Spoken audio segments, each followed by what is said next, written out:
Eto na ang bagong player ng Golden State Warriors, bagong center, bagong big man, itong si Charles Bassey.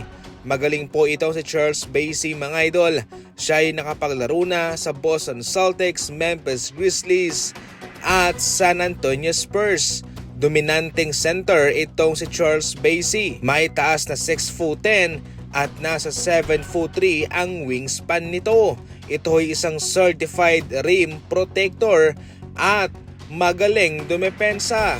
Pinapirma siya ng Golden State Warriors para tulungan ang kanilang rotation sa center, kung saan kanyang sasamahan sina Kristaps Porzingis, Al Horford at Quentin Post.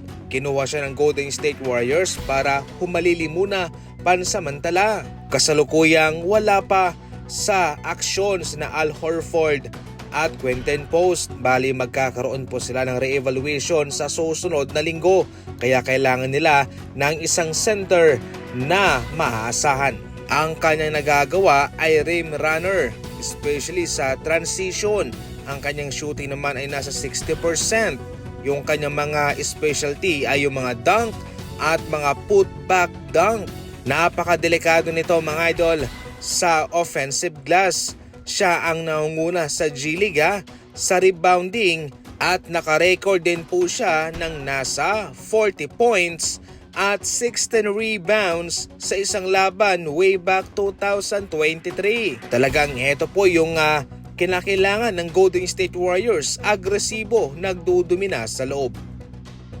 Samantala, ito na nga ang sagot ng Milwaukee Bucks sa ginawang investigasyon ng NBA sa kanila dahil itong si Giannis ay nag-call out na sa kanila na hindi siya pinapalaro.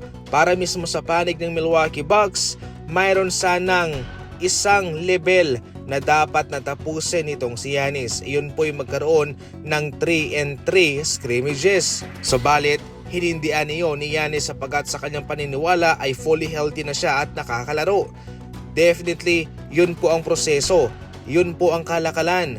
Kaya kung hindi yun magagawa ni Giannis ay hindi siya papalaruin. Sa ngayon ating abangan, ating babantayan ang susunod na update patungkol sa dalawang kampo. Samantala, mabigat ang pressure ngayon kay Bronny James na matulungan ang Los Angeles Lakers. Na-injured pa si Marcus Smart, si Vando questionable, at ngayon pa mga idol si Reeves out for the rest of the regular season, pati si Luka Doncic. Itong si Bronny James na lamang ang natitirang ball handler sa kanilang kupunan. Kailangan niyang tulungan ang kanyang ama para buhatin muna ang Los Angeles Lakers pati sa first round para makalampas at makatawid sila. Gayunpaman mga idol ay nasaan din naman na marami ang tutulong sa kanila sa kanilang mga reserba. Pero given na marami ang na-injured, paniguradong magiging manipis ang kanilang rotation. Huwag magpahuli sa mga NBA updates, tumuto ka lang. And as always, thank you for watching.